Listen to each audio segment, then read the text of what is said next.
Welcome back to THV 11, streaming on THV 11 Plus. I'm Karen Fuller. Both Hayden and Tracy are off today, but we have meteorologist Simone Thomas in checking your forecast and the weather for the weekend. Simone? Yeah, I've got the forecast. Ashley's got the traffic. Just walking in. Sorry, Ashley, I would have introduced you. That's okay. The time just flew. Walking in as we started. Did the rain and the okay. slick roads kind of give you a little delay this morning? Yeah, but it is wet for sure. And there's actually quite a bit of people on the roads this morning. Maybe head out early for the holidays. So here's what you need to know as far as weather right quick and how that may impact you headed out if you're headed to work or even traveling for the holiday. A little bit of reduced visibility across portions of central Arkansas. Here in the capital city, it's improved just a little bit, up to 6-mile visibility, but our neighbors in Searcy down to 2.5-mile visibility. Still showing visibility values around 4 miles and 5 miles in Pine Bluff. So just in general, if you're in central Arkansas, we've got some low-hanging clouds, very dreary, misty conditions that are leading to, again, slick roads and slightly reduced visibility. Here's the view across the state.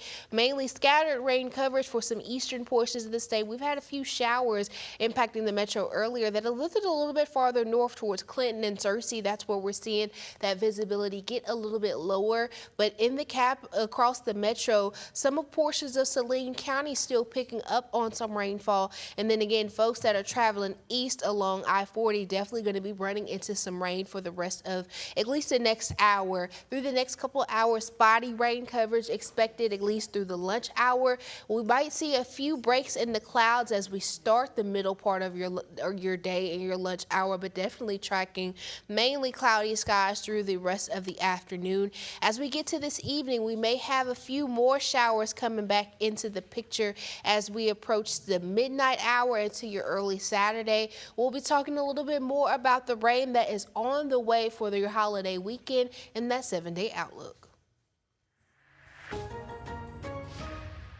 And looking at traffic right now, what a mess we have on Interstate 40. This is at North Hills Boulevard, and it looks like that they had some vehicles off the road, but they also have some debris that they're trying to clear. So again, this is on I-40, and it is moving very, very slowly already and backing things up here on I-40. So yeah, if you're coming in maybe from Lone Oak and that area, or if you're coming off Highway 50 or Interstate 57, it may already be a pain right there on I-40. So again, this is in North Little Rock, and they've got the center and the right lane that have been blocked because of that, but it looks like the center lanes may be open now, but definitely that right lane and the shoulders. And then we've got an issue too for those that are trying to come off of Interstate 40 onto this service road because they're blocking part of that lane. So just be careful in this area, and we'll check it again here in just a few minutes. Ashley, you have had a week, I tell you. All right, well, new requirements under the state's LEARNS Act are putting a spotlight on how schools help students reach academic goals, especially in reading. Thursday, a state panel heard from charter schools that are struggling with low performance. And our Tanya Motorzycki shows us how some schools are working to meet those new standards and help students get back on track. Low reading scores, state oversight, and new retention requirements under the LEARNS Act are putting added pressures on not just public schools, but charters too. Have the serious conversation of what is working, what is not working, where are we missing the bar, because we know that the results that our students are showing right now, our students are way better than that. We told you how districts push for third grade students' literacy rates to increase before April testing, or they'd be held back from fourth grade as part of the guidelines that's now in effect from the LEARNS Act. Charter schools are facing the same guidelines. Some meeting for the charter authorizing panel at the Arkansas Department of Education Thursday morning to give the panel improvement plans, updates as those schools face low ratings in order to be renewed. We do walkthroughs and we would have discussions again on Friday. So we were continuing the discussion sometimes twice a week with teachers. How are you improving? Arkansas Connections Academy is an online school giving families a different option. We are able to provide that individualized learning so we can meet the student where they are.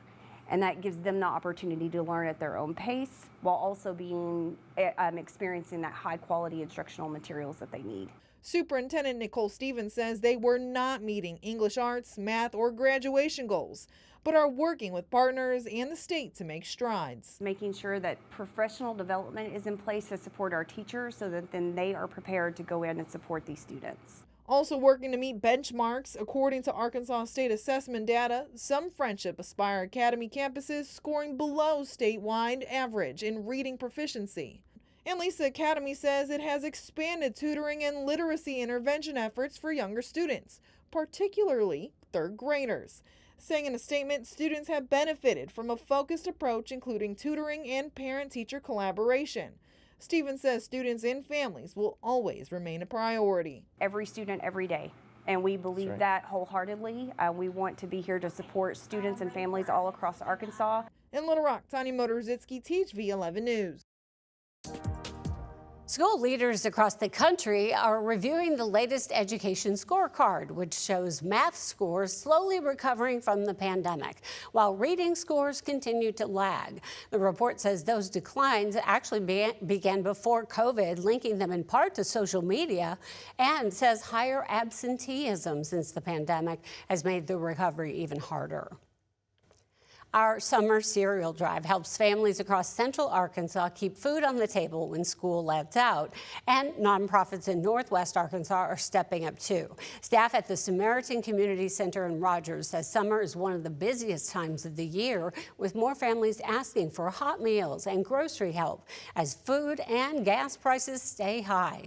The organization says more than 42,000 children in Northwest Arkansas qualify for free or reduced lunch. Summertime is a really tough time for families, especially with budgets being as tight as they are right now. Typically, we see about a 20 to 25% increase during the summer months with kids being out of school and then not having access to nutrition at school.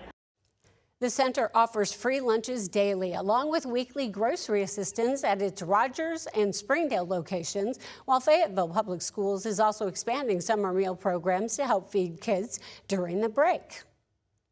And just like we are, they are working closely with the Arkansas Food Bank to help keep pantry shelves stocked through the summer. And we need your help too. You can text the word cereal to 501-376-1111 to get involved in the THV 11 Summer Cereal Drive. This year, we're heading to 10 locations across the state, and it gets underway in less than 2 weeks. Arkansas is set to receive nearly $4 million after investigators found thousands of rats in a West Memphis Family Dollar warehouse. Attorney General Tim Griffin says the settlement will end a consumer protection lawsuit. Products from that site went to all 85 Arkansas stores and other states, prompting recalls and health warnings. Federal investigators say it may have lasted for years.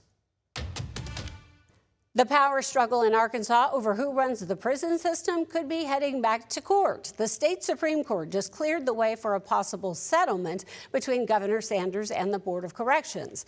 The argument started over 2023 laws giving the governor more control over the prison secretary.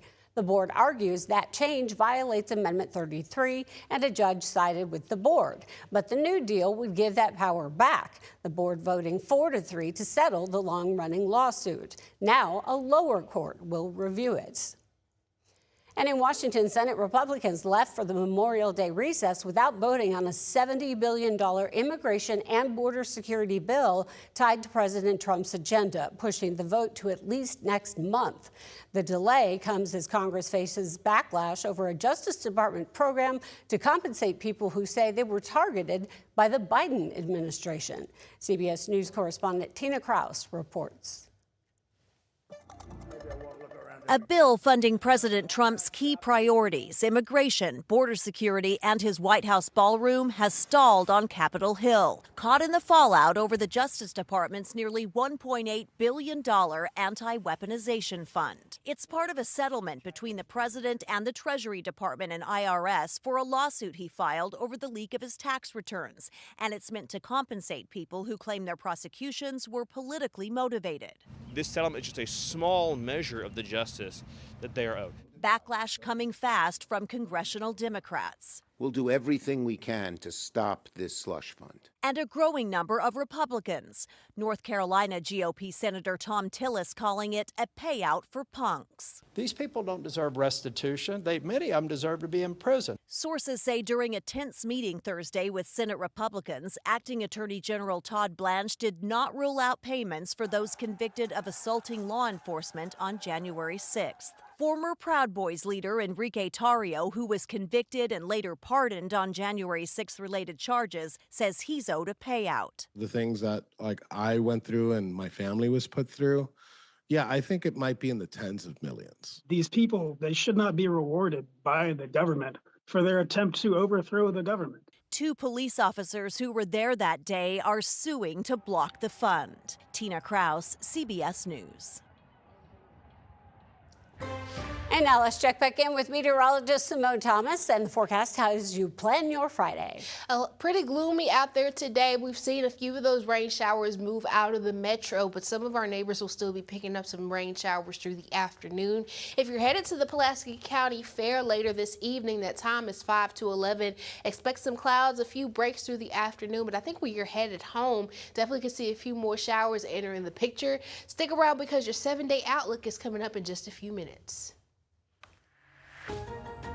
And a traffic impact alert here on I-40 around North Hills Boulevard. That is not it behind me, but I can pull that up. Or we could just go straight to there we go. Yeah, still talking about weather. But so there was debris in the road here, I-40. This is around North Hills Boulevard, just past the 57, Interstate 57 interchange. And it's really slowing things down right now. They've still got the right lane and the right shoulder blocked as they clear this. And see those big tube-looking barrel things up on that truck? I think one of those was on the ground, so they had to clear that off. That's like my worst nightmare, something falling off a truck while you're behind it. But luckily, I don't think there is an accident. It's just the debris that they're trying to clear there, but they've got several emergency vehicles on the scene. We're still trying to get all of the details about what happened here, but we do know that it is moving very slowly, as I can show you right here with our live traffic map. So we'll check this again. Hopefully they'll have it clear before we get to the busiest part of our morning commute. But again, remember, roads are wet, so